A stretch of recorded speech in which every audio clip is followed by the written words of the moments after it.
गलत बात, ऐसे झूठ नहीं बोलते। प्रॉमिस करो तुम आज के बाद कभी झूठ नहीं बोलोगे। प्रॉमिस। अच्छा देखो, मैं ना खाटू श्याम जी गई थी, वहां के मंदिर से तुम दोनों के लिए ये लॉकेट लेके आई हूँ। निधि जरा मदद करो ना। इसे अपने गले से कभी मत निकालना। हेलो ऋषि, बेटा ले। अरे कैसी हैं आप? बड़े दिनों बाद हमारी याद है आपको। हाँ, खाटू श्याम जी के मंदिर गई थी। ये लीजिए प्रसाद। खाटू श्याम जी की मंदिर, बड़े वहाँ का प्रसाद बहुत फेमस है, मेरा फेवरेट है। अच्छा बच्चों, चलो स्कूल भी लेट हो रहा है, आगे चलते हैं, चलो। Bye bye. ये लो आ गया स्कूल।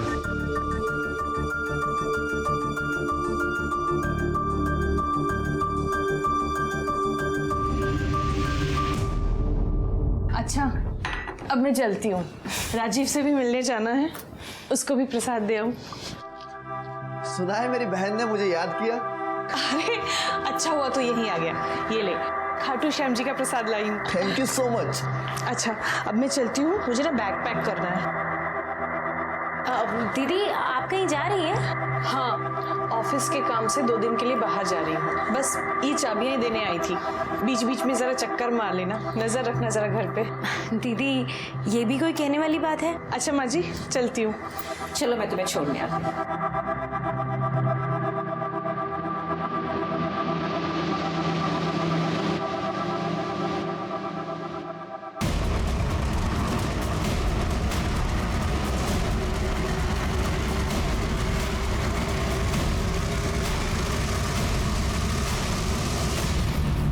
कौन है आप लोग?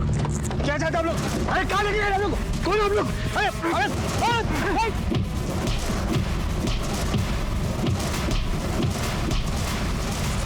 अरे भागो भागो, चल चल चल चल चल।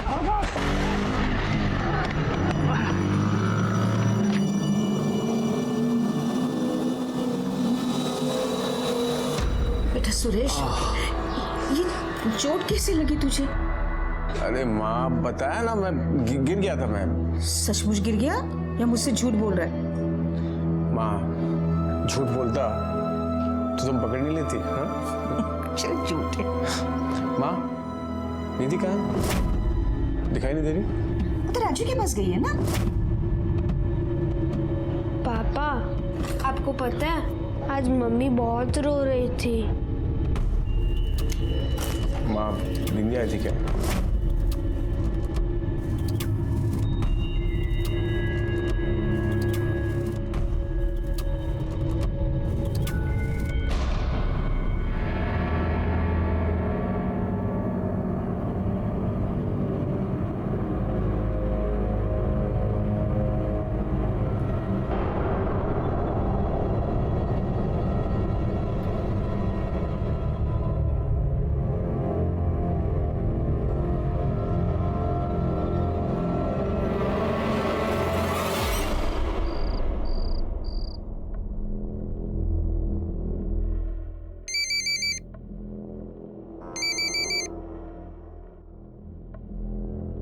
हाँ बोलो।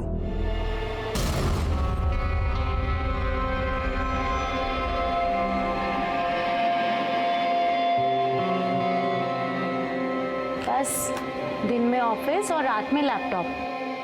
सुरेश कभी अपनी बीवी को भी देख लिया करो।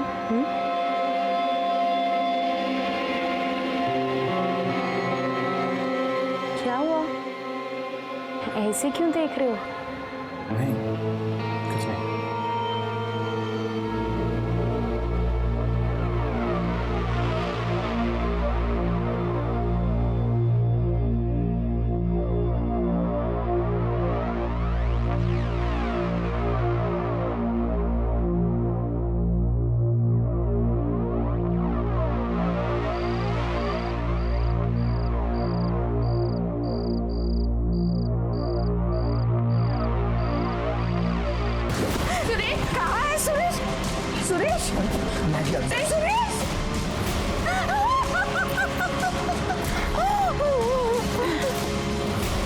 संभालिए संभालिए अपने को।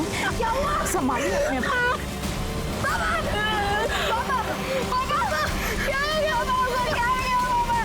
Hello, police station.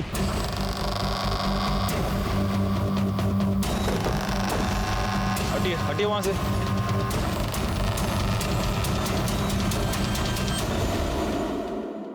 चाकू अभी तक पेट में ही है। काफी खून बहा है। एक काम करो, फोरेंसिक वाले को फोन करो। सर, इनको सबसे पहले किसने देखा? अब मैंने देखा था सर, बहुत देर से हॉर्न बजाने की आवाज आ रही थी। नजदीक जाके देखा तो अपना सुरेश भाई थे। इनकी फैमिली? ये सर इनकी फैमिली है सर।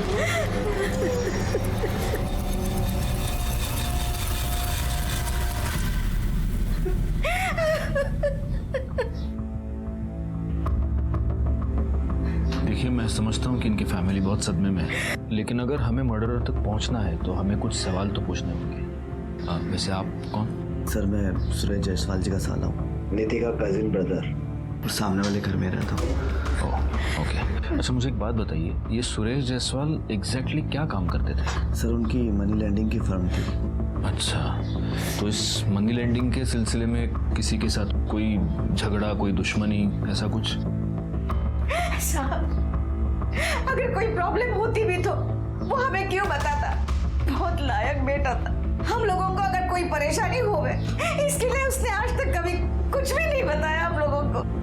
वैसे ये सुरेश जायसवाल के पास उनका अपना लैपटॉप तो होगा, तो उनका लैपटॉप हमें सीज करना होगा। क्या हो गया भाई को?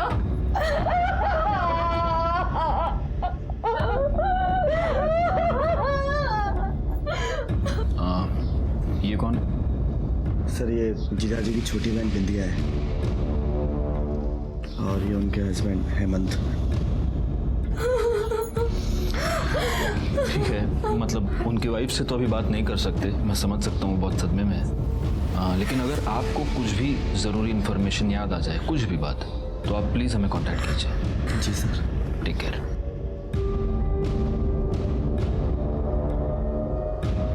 मासी,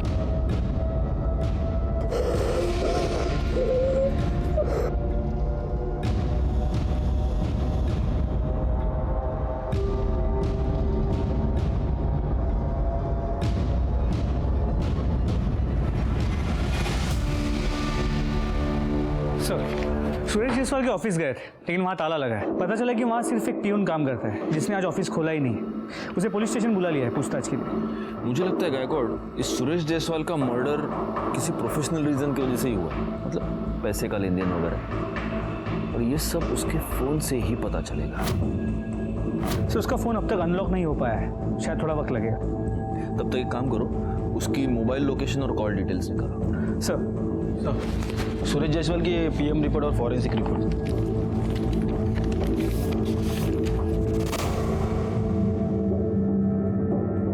मर्डर 15 सितंबर को दोपहर 2 से 4 के बीच हुआ है। Cause of death excessive blood loss, जो कि चाकू के वार की वजह से हो सकता है। सर, फॉरेंसिक रिपोर्ट के मुताबिक उसके कार में सिर्फ सुरेश के ही फिंगरप्रिंट्स मिले, लेकिन उसके पेट पे जो चाकू था उस पे सुरेश के अलावा एक 8 से 10 साल के बच्चे के फिंगरप्रिंट्स हैं।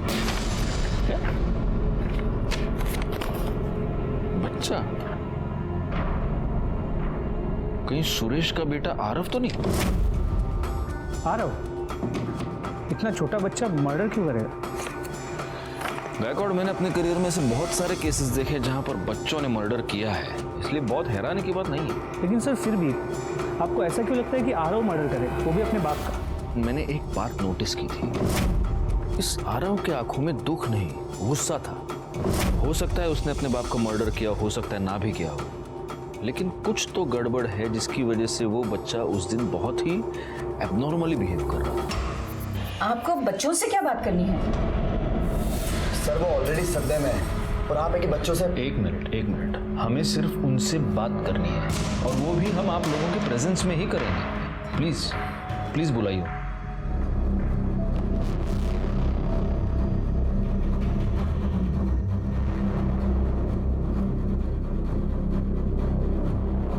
कैसे हो तुम दोनों? देखो, डरना बिल्कुल नहीं है। कल एग्जैक्टली क्या हुआ था, तुम दोनों ने क्या देखा? पापा हमें स्कूल में रहने नहीं आए थे।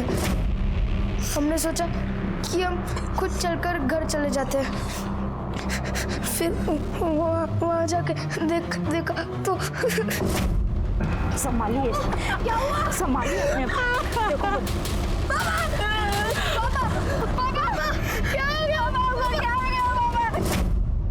आरव, तुम्हारे स्कूल में तुम्हें ये सिखाया नहीं कि झूठ बोलना बुरी बात है? तुम तो अच्छा झूठ बोल लेते थे। एक मिनट, आप कहना क्या चाहते हैं? मेरा बच्चा आपसे झूठ बोल रहा है? सर प्लीज, आपने कहा था कि आप सिर्फ बच्चों से बात करना चाहते हैं, लेकिन आप तो इन्हें डरा रहे हैं। ये कोई तरीका होता है इतने छोटे से बच्चे से बात करने का? तो मेरा बेटा चला गया और ऊपर से आप। एक मिनट बैठो। ये फॉरेंसिक की रिपोर्ट है। इस रिपोर्ट के मुताबिक आपके बेटे का खून जिस चाकू से हुआ, उस चाकू के हैंडल पर 8 से 10 साल के किसी बच्चे के फिंगरप्रिंट्स मिले। जी, हमें ऋषि और आरव के फिंगरप्रिंट्स लेने होंगे, और अगर इनमें से किसी के भी फिंगरप्रिंट्स उन फिंगरप्रिंट्स से मैच होते हैं तो हमें उस बच्चे को कस्टडी में लेना होगा।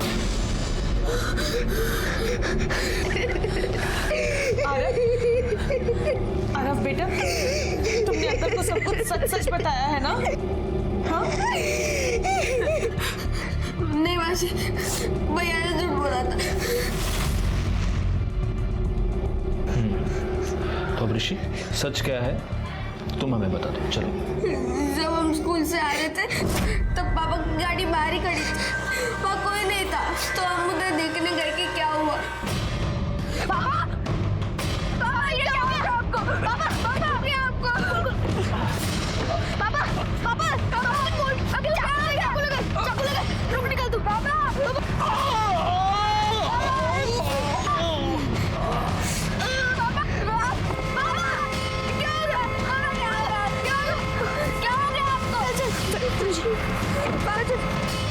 मैं और भैया वहीं छुपे थे। फिर जब मम्मी और दादी वहाँ पे आए तो हम भी उधर चले गए। आरव, ऋषि सही कह रहा है, यही हुआ था? यही हुआ था। फिर भी हमें इनके फिंगरप्रिंट्स तो लेने ही होंगे। उसके लिए आपको इनको लेकर पुलिस स्टेशन आना होगा। बेटा ऐसे हाथ रखो। गुड। अब वो हाथ। गुड। बेटा अब तुम हाथ रखो। अब वो हाथ। Very good. हो गया फट से। चलो अब ये बताओ कि क्या खाओगे? चॉकलेट खाओगे, वड़ा पाव खाओगे, क्या खाओगे? मैं वड़ा पाव नहीं खाता। हाँ, जब मम्मी घर पे बनाती है तब भी ये नहीं खाता। मैं तो 2 खाता हूँ। Very good. मेरी मम्मी बहुत अच्छी है, वो बहुत टेस्टी वड़ा पाव बनाती है। वो अच्छी नहीं है, वो बहुत गंदी है। क्यों? ऐसा क्या किया है मम्मी ने? वो गंदे काम करती है। मतलब? वो राजीव मामा के साथ गंदे काम करती है। राजीव, कोई आ जाएगा, क्या कर रहे हो? राजीव छोड़ो ना मुझे।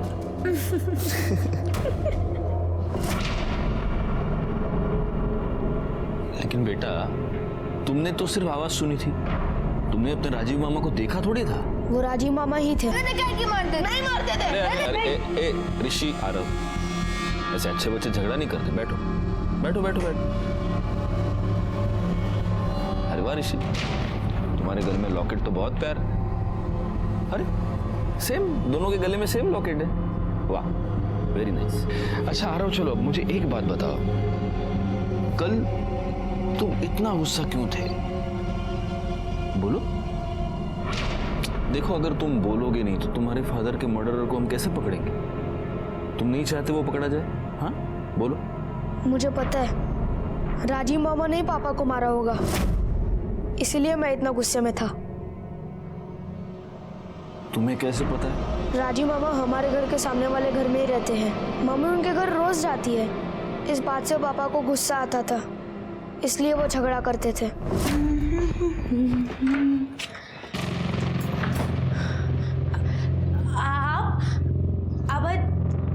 जल्दी आ गए।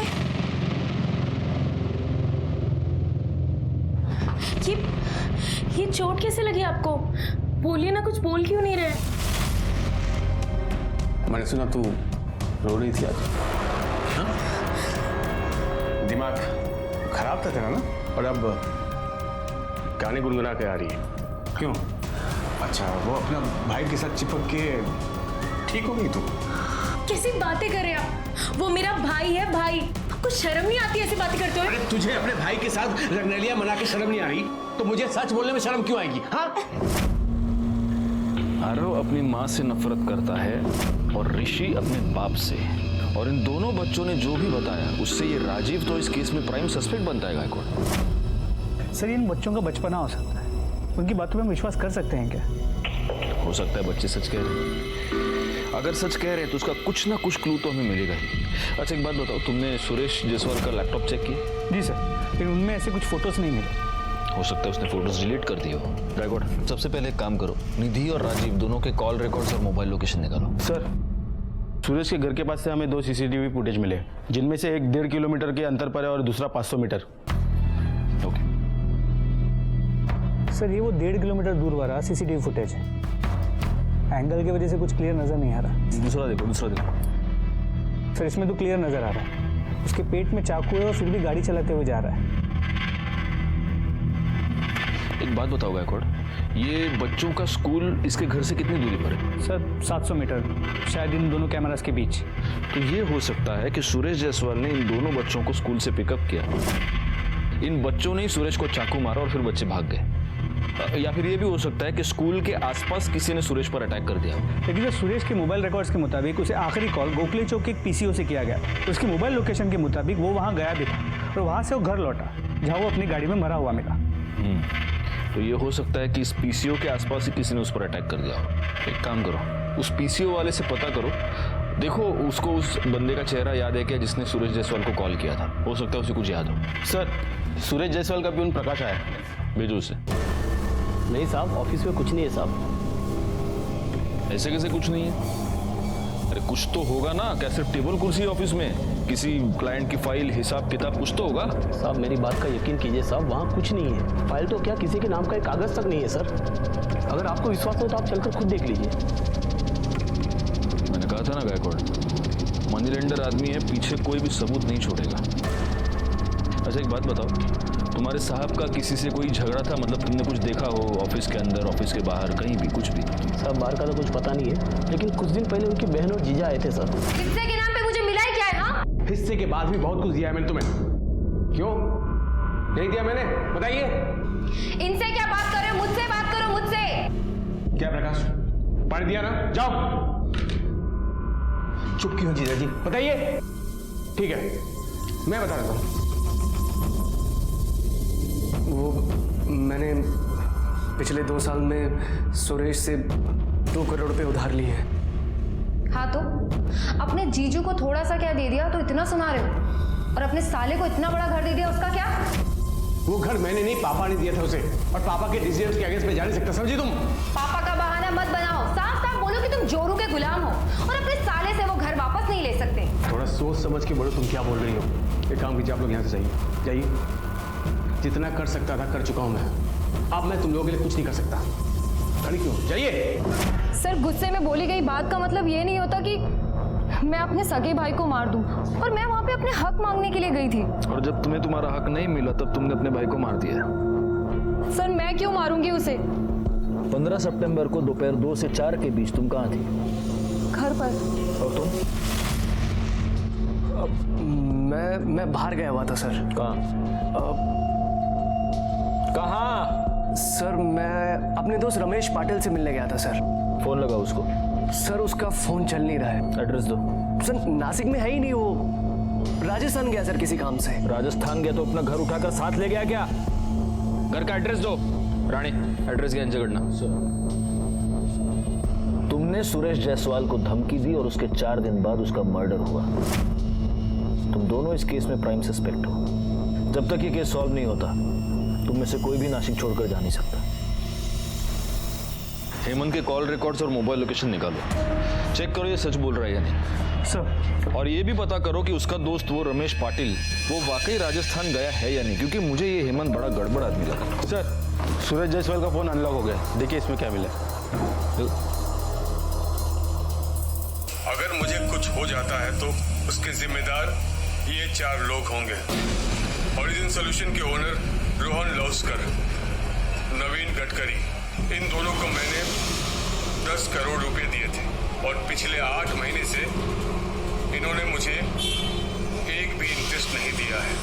और तीसरा है सीनियर इंस्पेक्टर मकरंद सिंधे, जिसने मेरे साथ 2 करोड़ इन्वेस्ट किए हैं। और चौथा एस्टेट एजेंट धनंजय पाटिल, जिसने मेरे साथ 5 करोड़ इन्वेस्ट किए हैं। ये दोनों भी मेरी जान के पीछे पड़े हुए हैं, क्योंकि मैं इन्हें इंटरेस्ट नहीं दे पा रहा हूँ। अगर मुझे कुछ हो जाता है तो ये 4 लोग जिम्मेदार होंगे। अब तक मुझे ऐसा लग रहा था कि सुरेश जायसवाल का मर्डर घर के किसी आदमी ने किया है, लेकिन अब इस वीडियो से साफ है कि बाहर वाला भी कोई हो सकता है। एक काम करो बैकवर्ड, इसने जिन लोगों के नाम लिए हैं, रोशन, नवीन और धनंजय, इन तीनों से तुम बात करो।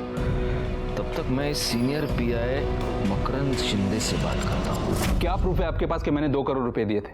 कोई भी आदमी वीडियो में कुछ भी कह देगा और आप यकीन कर लेंगे? नहीं, ऐसे कैसे यकीन करेंगे? और प्रूफ तो हमारे पास कुछ है नहीं। लेकिन कैसा है शिंदे साहब, आप भी जानते हैं हमारे डिपार्टमेंट के बहुत सारे लोग पास्ट में भी कुछ गलत सलत करते हुए पकड़े जाते हैं। मैं सिर्फ ये कंफर्म करना चाहता हूं कि आप उन लोगों में से नहीं हैं। Anyway, हाँ बताइए, कहाँ थे 15 तारीख को आप? 15 सितंबर को मैं सिन्नर में था और वहां पर गैर कानूनी तरीके से चलने वाले लिकर बार में मैंने रेड की थी, और इसका प्रूफ आपको आसानी से मिल जाएगा। जी बिल्कुल, लेकिन कैसा है, जब तक ये इन्वेस्टिगेशन खत्म नहीं हो जाती, you are one of the suspects. जब सबूत मिल जाए तो मुझे कॉल कर देना, मैं आ जाऊंगा। हाँ, मैंने सुरेश के साथ पैसे इन्वेस्ट किए थे। और जब उसने पैसे लौटाए नहीं तो तुमने उसे मारने की धमकी दे दी। जब करोड़ों अटके पड़े हो ना तो धमकी देनी पड़ती है। इसलिए 15 सितंबर को तुमने सुरेश को मार के अपनी धमकी को सच कर दिया, है ना? उसे मारने से मेरा क्या फायदा है? उल्टा मेरा नुकसान है। मुझे मेरे पैसे मिलने की उम्मीद खत्म हो जाएगी। मैं क्यों मारूंगा उसे? उसके मर्डर में मेरा कोई हाथ नहीं। तो फिर 15 सितंबर दोपहर 2 से 4 के बीच में तुम कहाँ थे? इसी ऑफिस में, यही केबिन में? जी हाँ। अगर ऑफिस में थे तो इस कैमरा की फुटेज में तो दिखाई दोगे ना? फुटेज मंगाओ, फुटेज मंगाओ।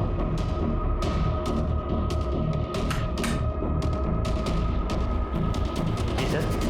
15 सितंबर को इस कैमरा की फुटेज लेके आओ। सर सीसीटीवी तो पिछले 1 हफ्ते से बंद पड़ा है। फुटेज कहाँ से आपको? केस खत्म होने तक तुम शहर छोड़ के कहीं नहीं जाओ।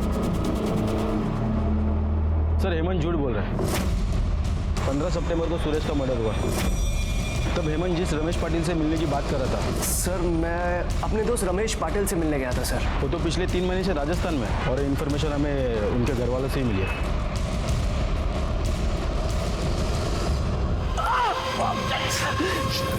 15 तारीख को कहाँ था तू? बोल, हमसे झूठ क्यों बोला? सुरेश को तू नहीं मारा ना? बोल। सर मैंने किसी का मर्डर नहीं किया है सर। आप लोगों से झूठ इसलिए बोला था, अगर मैं सच बोलूंगा ना मार डालेंगे मुझे वो लोग। तू अगर हमसे झूठ बोलेगा ना तो हम तुझे जिंदगी भर जेल में सड़ाएंगे। वो जो भी लोग हैं उनसे हम तेरे को बचाएंगे, लेकिन हमसे तेरे को कोई नहीं बचा सकता। अब सच बोल, चल। सर उस दिन सारा समय मैं टिप्सी बार में था। सुबह से लेकर रात तक बैठकर दारू पी रहा था? दारू नहीं पी रहा था सर, इलीगल गैम्बलिंग। उसी समय मुझे जुए की बुरी लत लग गई थी सर। सुरेश के 2 करोड़ रुपए वहीं पर आ रहा था सर। सर प्लीज मेरी बीवी को उसके बारे में मत बताइएगा सर, प्लीज सर। रोहन और नवीन सर 2 दिन पहले यूएस गए हुए हैं सर, कॉन्फ्रेंस के लिए। उनके फ़ोन नंबर्स, एड्रेस और सभी डिटेल्स मुझे चाहिए। क्या सुरेश ने आपको कभी ये बताया था कि उसे धमकियां मिल रही थी, उसकी जान को खतरा था? धमकियों के बारे में तो हमें कुछ पता नहीं, मगर हाँ एक दिन वो घर जल्दी वापस आया था और उसे चोट भी आई थी। मैंने उससे पूछा कि ये कैसी चोट है, तो बोला कि मैं गिर गया। आपको भी उन्होंने कुछ नहीं बताया? नहीं, मुझसे भी कुछ नहीं कहा। सुरेश जायसवाल मर्डर केस में हमारे पास बहुत सारे सस्पेक्ट्स थे, लेकिन सबसे बड़ी मुश्किल ये थी कि ना हम इनमें से किसी को भी क्लीन चिट दे। एक बेटा अपने ही पिता का खून क्यों करेगा, खास तौर पे एक ऐसे पिता का जिसे वो पसंद करता था। इसी उधेड़-बुन में हमने सुरेश जायसवाल के कॉल रिकॉर्ड्स को दोबारा खंगाला। तब हमें यह पता चला कि पिछले कुछ दिनों से सुरेश जायसवाल महेश सावंत नाम के एक प्राइवेट डिटेक्टिव से लगातार टच में था और उसकी वजह चौंका देने वाली थी। सर, इन दोनों का अफेयर चल रहा है। ये फोटोग्राफ्स आपने सुरेश जायसवाल को कब भेजी? सर, मैंने 13 सितंबर को ईमेल की थी। 13 सितंबर मतलब उसके मरने से 2 दिन पहले? जी, एक्चुअली 15 सितंबर को हम फिर से मिलने वाले थे। मैं उन्हें कुछ और प्रूफ हैंडओवर करने वाला था, मगर उससे पहले ही उनका मर्डर हो गया। कुछ और प्रूफ मतलब? ये कुछ घंटे के हिसाब से मिलने वाले होटल्स के बिल हैं जहां वो दोनों जाते थे, और इस पेन ड्राइव में उन होटल्स की सीसीटीवी फुटेज है जहां वो दोनों झूठे नाम से रूम लेते थे। मिस्टर सावंत, आपने ये जो भी इन्वेस्टिगेशन की है वो हमारे बहुत काम आएगी। Thank you so much.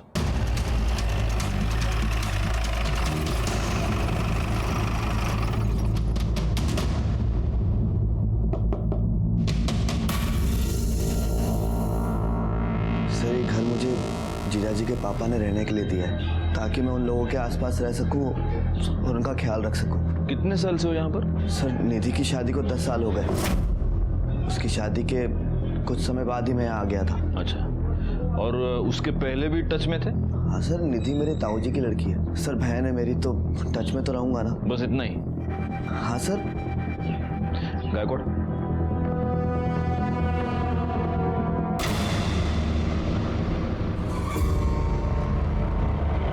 तुम लोगों में भाई बहन एक दूसरे से ऐसे टच में रहते हैं? हाँ? नहीं सर। देख, सब सच सच बता दे, वरना क्या है, तुम्हारा गायकवाड़ है ना, उसके हाथ में बहुत खुजली होती है और वो सारी खुजली उतारने के लिए तेरे को धोना पड़ेगा तेरे ही घर में। बोल। सर, वो मैं और निधि ना बचपन से एक दूसरे से प्यार करते थे। अब सर, आप लोगों को तो पता है ना कि हमारे समाज में भाई बहन शादी नहीं कर सकते, इसलिए तो उसका पीछा करता हुआ यहाँ तक आ गया उसकी शादी के बाद, और उसके साथ अपना रिलेशन तूने कंटिन्यू रखा। लेकिन इतने से तेरा दिल नहीं भरा। तुझे इस बात का बहुत गुस्सा था कि उसका पति तुम दोनों के बीच में आ गया है, और इसीलिए तूने उसका मर्डर कर दिया। नहीं सर, मैंने उसको नहीं मारा। तो तेरे कॉल रिकॉर्ड्स में सुपारी किलर पांड्या साटम का नंबर क्या कर रहा है?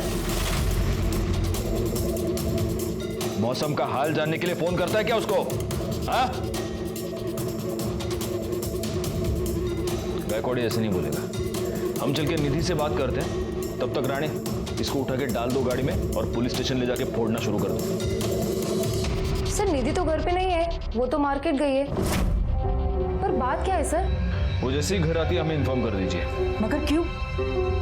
क्या बात है? देखिए, पहले आपने मेरे दोनों पोतों को परेशान किया। जब उनके खिलाफ आपको कुछ भी सबूत नहीं मिला, तो अब आप मेरी बहू को परेशान करना चाहते हो? वैसे आपकी उम्र का लिहाज करते हुए मैं आपसे बताना नहीं चाहता था, लेकिन गायकवाड़, दिखाओ उनको।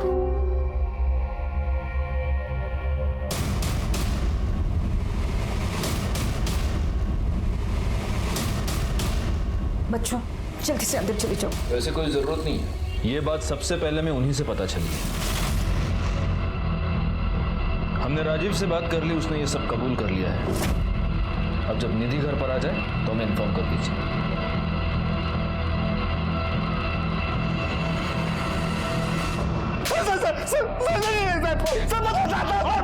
बताता। मैंने सुरेश को मारने के लिए गुंडे भेजे थे सर। अरे कहाँ लेके गए हम लोग? सर, मैंने और निधि ने पूरी प्लानिंग कर रखी थी। कैसा क्या करें कि लोगों को हम पर शक ना हो और हम उसे अपने रास्ते से हटा दें। उस दिन चोट मुझे गिर कर नहीं लगी थी, बल्कि कुछ लोगों ने मुझ पर हमला किया था। क्या? आपने पहले क्यों नहीं बताया? सुरेश, मुझे ऐसा लगता है कि अगर आप बुरा ना माने तो एक बात कहूँ, आपको ना उन लोगों की एक लिस्ट केस बनाकर वीडियो रिकॉर्ड कर लेना चाहिए। देखिए, भगवान ना करे अगर कल को कुछ उल्टा सीधा हो गया तो हम उनके अगेंस्ट कुछ कर तो पाएंगे ना।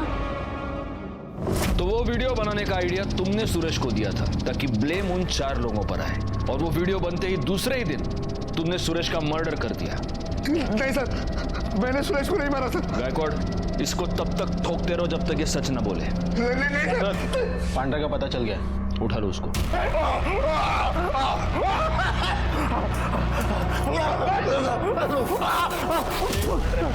बोल बोल, राणे रुकेगा नहीं हमारा। उसका खुद का खेत है मिर्ची का, उधर का ही मिर्ची है सब। सब बता दो, सब। हाँ बोल बोल बोल। राजीव ने सुरेश की टुकाई करवाने के लिए कहा था, तो मैंने अपने 4-5 आदमी बैठकर उसकी पिटाई करवा दी, और फिर साहब उसने बाद में उसका मर्डर करने के लिए कहा, तो सब मैंने अपने हाथ जोड़ दिए, मैंने मना कर दिया साहब। क्यों हाथ क्यों जोड़े तूने? अचानक तेरे अंतरात्मा की आवाज जागृत हो गई। राणे, काला मिर्ची, हम अंतरात्मा की आवाज।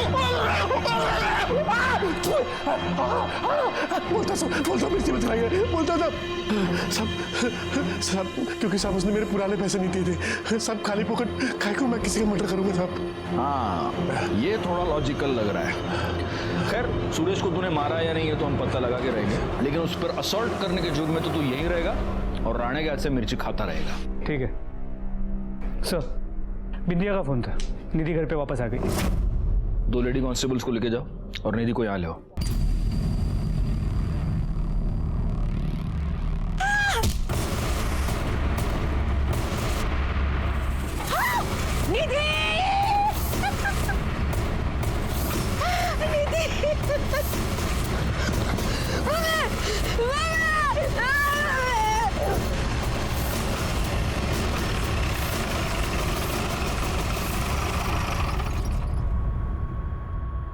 हटिए।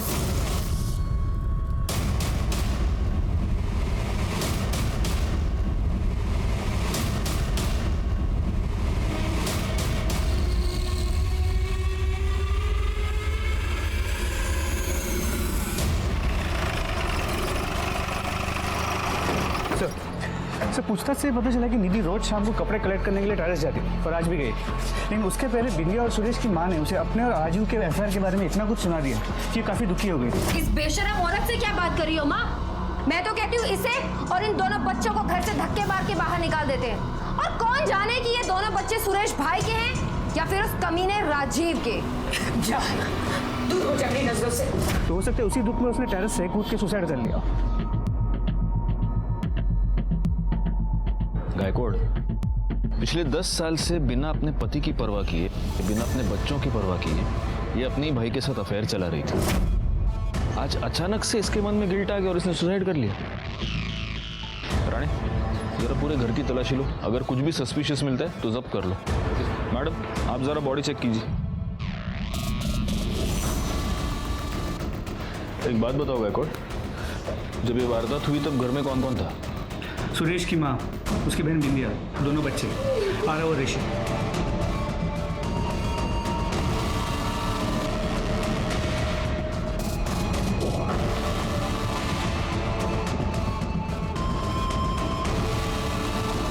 ऊपर जाने का ये एक ही रास्ता है? जी सर, सिर्फ अंदर से।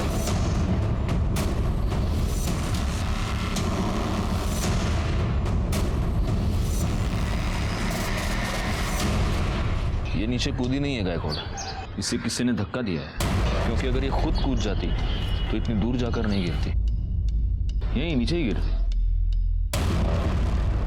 लेकिन निधि को धक्का किसने दिया होगा? वैसे उसको मारने का मोटिव शांति देवी के पास भी हो सकता है, बिंदिया के पास भी हो सकता है।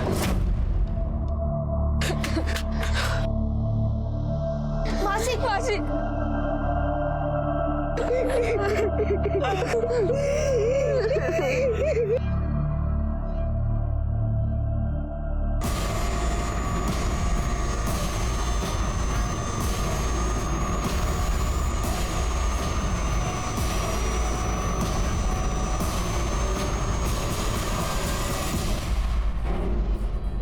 आरव, ये लॉकेट तुम्हारी है?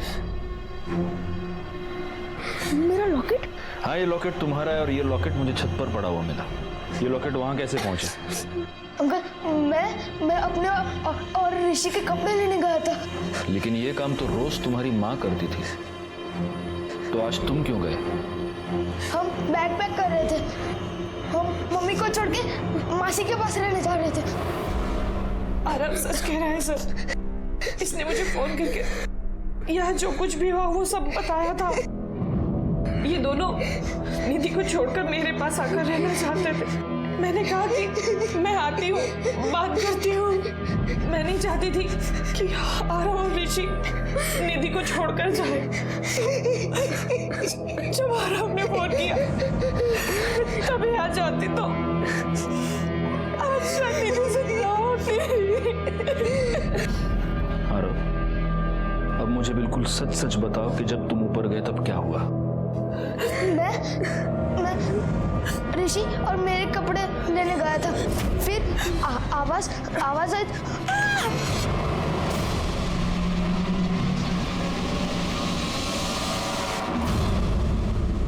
मैं इस बार झूठ नहीं बोल रहा। चुप हो जा बेटी। हाँ, एक बात बताइए, आपके किचन में जो पीछे का दरवाजा है ये हमेशा खुला ही रहता है? नहीं, बंद ही रहता है। तो फिर आज ये दरवाजा खुला क्यों है? किसने खोला? सर पता नहीं। फॉरेंसिक रिपोर्ट के मुताबिक भी निधि की बॉडी जिस पोजीशन में पड़ी हुई पाई गई थी वो पोजीशन कूदने की वजह से ना होकर किसी ने धक्का मारकर गिराने की वजह से ही हुई थी। निधि को छत से धक्का किसने मारा था? क्या आरव ने? आरव ने अपने माता पिता दोनों का खून कर दिया था। इस बात पर यकीन करना बहुत मुश्किल था कि एक छोटा सा बच्चा इतना रूथलेस हो सकता है।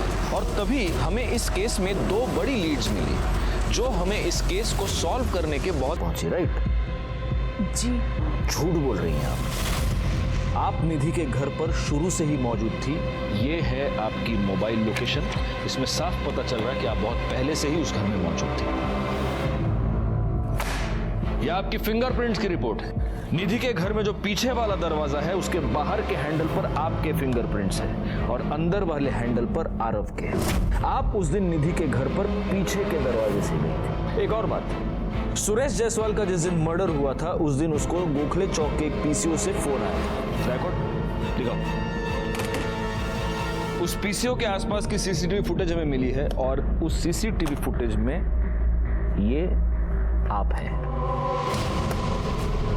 इसी पीसीओ से थोड़ी सी दूर पर एक सुनसान जगह है जहां पर हमें सुरेश जायसवाल के सूखे हुए खून के धब्बे मिले थे। और ये है आपके कॉल रिकॉर्ड्स। आप उस दिन उस जगह पर मौजूद थी। सुरेश जायसवाल की मौत 15 मिनट तक खून के बहने की वजह से हुई है। और आपकी जानकारी के लिए मैं आपको बता दूं, उस सुनसान जगह से लेकर सुरेश के घर तक पहुंचने में लगभग उतना ही टाइम लगता है। अब मैं तुमसे ये जानना चाहता हूं सुनीता कि ये दोनों खून तुमने क्यों किए? मैंने आरव और ऋषि को आने के लिए ये सब किया। उनकी ममता में किया।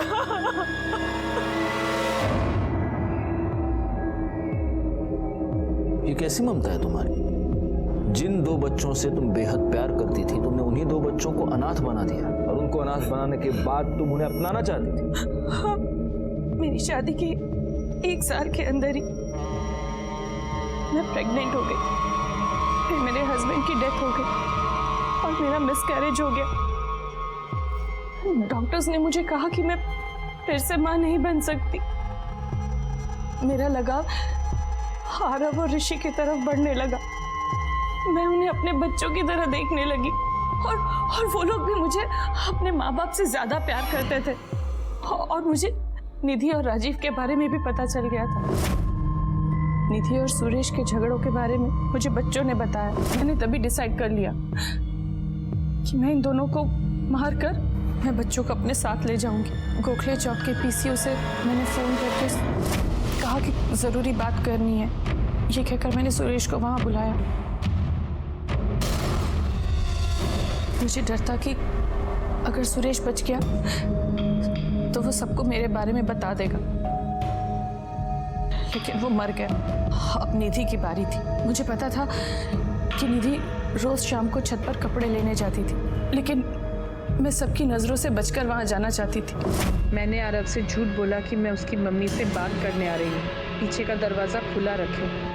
फिर मैं उस दरवाजे से चुपचाप छत पर चली गई और